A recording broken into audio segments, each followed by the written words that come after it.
People who work at wedding venues, what's the most disastrous wedding you've seen?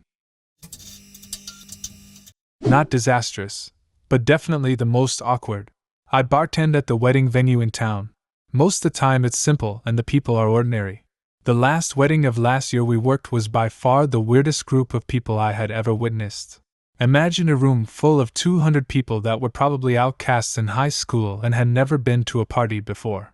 They are all dressed to the nines, but with light canes and fedoras. And you can tell not a single one of these people can dance. At one point, there were 4 guys doing the worm. 4. And not even together. They were just in their own little group of people dancing, unaware that another 3 guys were also doing the worm. Once I saw the entire bridal party, bride and groom included, being forcibly removed by police officers just minutes before the reception was about to start. They got shit-faced and insisted they were allowed to freely roam the historical, state-funded, highly protected building next door to the reception hall. Employees did all they could to quietly usher them back, but they started swinging, and the cops had to be called. That would make for some awesome candid reception photos. 20 years later, they'll be showing these to their kids. And here's where we all got arrested for trespassing, drunk and disorderly, and assault. Not a disaster, but I worked at an Indian wedding of 1,200 people. People showed up who weren't invited, so we didn't have enough tables. Women changed their babies' diapers on the table and left them there. We ran out of plates, buffet style, because everyone took like 3 or 4 plates for themselves. It was crazy. Indian weddings are nuts. I'm a British Indian and was on holiday in India with my brother. I was visiting a business partner of my uncle who suggested we go to a wedding of another of his business partners, not my uncle. We went, and long story short, we walked into the reception with the bride and groom alongside their family. Not a clue who either the bride or groom were or what their names were. I didn't work at a venue, but I did work for a dive rescue team. Wedding was on the side of the river. Father of the bride was not pleased with his new son-in-law. He went for a drunken walk along the river. We found him 3 days later downstream. Pretty sure that put a damper on the wedding. Years ago, my wife planned a wedding for a huge wedding at the Four Seasons in Santa Barbara. Beautiful venue, huge guest list, and not many expenses were spared, especially the alcohol. Both families were big tequila drinkers, so instead of the champagne toast, it was turned into a tequila toast, which then turned into more people making speeches toasts, aka more shots. Needless to say, around an hour after the first toast, everyone was toasted. The groom starts fighting with his now brother-in-law, and then a big drunk sloppy brawl commences in the front lawn at the damn Four Seasons. Stick to champagne for the toasts, folks. Next level wedding event hosting invention: microphones with breathalyzers installed. The second it detects you're over the limit, it just cuts out. This was actually my wedding. The now ex-wife's family was a lot overbearing. My family is a lot racist. Best option available to us was to elope. We decide on a country with a scenic harborfront and plan a sunset wedding in the park. The photographer shows up and is a super friendly dude, takes a ton of shots. We wrap up and the guests arrive. But only the guests. The officiant is a little late. Then, a lot late. No answer on her mobile. We all wait about 45 minutes or so with no response. Finally, we dispatch some guests to a church nearby to see if there's anyone there who might be able to fill in. On the way to the church, the search party sees a random well-dressed woman standing in a parking lot. Yep, it's our officiant. With her mobile phone sitting in the car showing a dozen missed calls. Whatever. They bring her down to the waterfront to perform the ceremony. Except sunset had long passed, and it's very dark. We had written our own ceremony, but there's not enough light for her to read it. No worries, she had 15 years experience doing this. Just do your usual ceremony, then. Nope, she didn't even know a simple one. But one of our guests +1 was a huge fan of American greaser culture, and had come to the wedding in jeans and a white t-shirt with a pack of smokes rolled up in his sleeve. With the ciggies came a lighter. Our wedding was literally saved by the Fonz. He was promoted to the wedding party and lit up next to the officiant.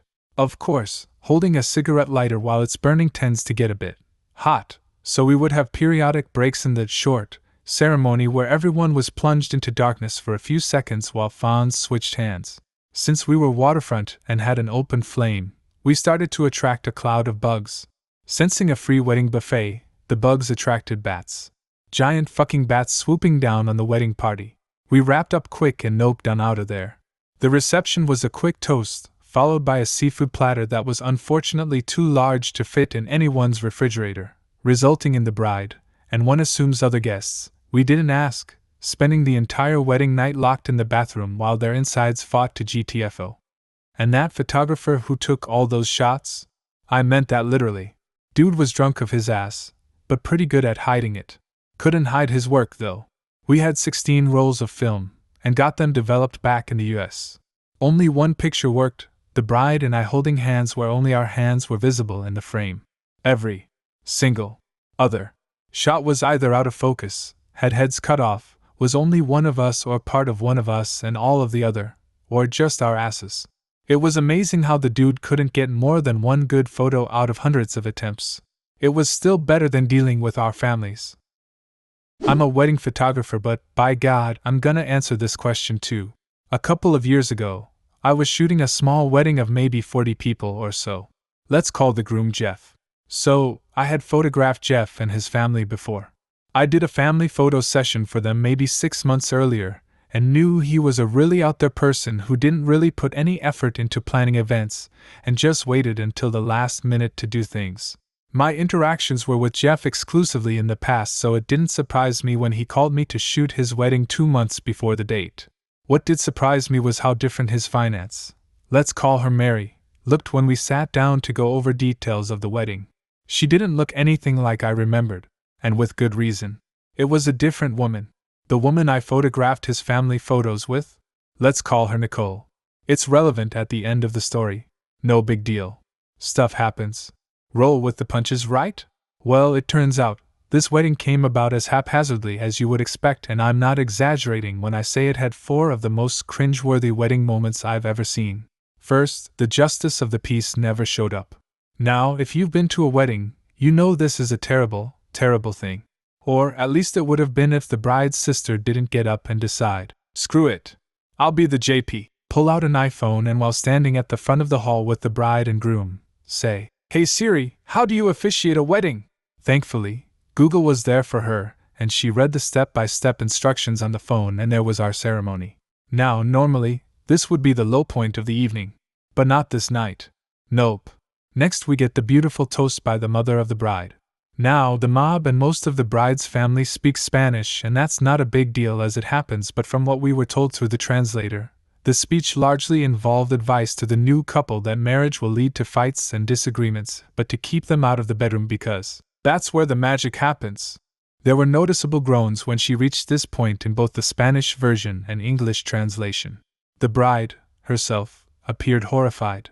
It would not be the only sexually awkward moment of the night either, as maybe 20 minutes later, we got to the bouquet and garter toss. Now, if you're familiar with this painfully outdated custom, you know the groom takes his hand and goes up the bride's leg to grab the garter, and usually there's some awkward sexual innuendo of the guy touching the woman, etc. Take that image, but instead of a hand, make it a head going under her dress. And instead of it being awkward for what's implied, make it awkward because it lasts well over 90 seconds. Oh, and there were about 20 kids running around them at the time. Now I can't say he was going down on her, but I can't say he wasn't. Lastly, and this one is my favorite moment of the entire experience, after the wedding I go home and start editing photos a few days later, as photographers do. I notice when I'm editing the wedding ring photos that the inscription inside the groom's ring seems weird. I zoom in and read it, and it says something akin to, "Jeff and Nicole, forever." Only problem, again, was that Jeff wasn't getting married to Nicole. He was getting married to a new woman. I called Jeff and asked him about this, and it turns out he had bought a wedding band when he and Nicole were together, and got it inscribed because he figured they'd get married eventually. As he puts it, he didn't have time to get it fixed for his new wife. I had to bite my tongue to resist laughing because, at this point, it was the perfect cap to this experience for me. A guy reuses a wedding ring for his new bride and has a ceremony derailed time and time again by awful and awkward moments. It was, and still is, the most cringe-worthy wedding I've ever been to. I haven't seen Jeff since I delivered the photos, but I hope he's living a happy life. And I hope he fixed that ring. Why fix the ring?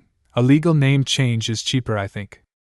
The groom was rushing the celebrant because he only had to pay half price for his tux if he returned it by 4 p.m. The reception was a hot buffet. The guests all stuffed their faces and even their handbags with food and then fucked off.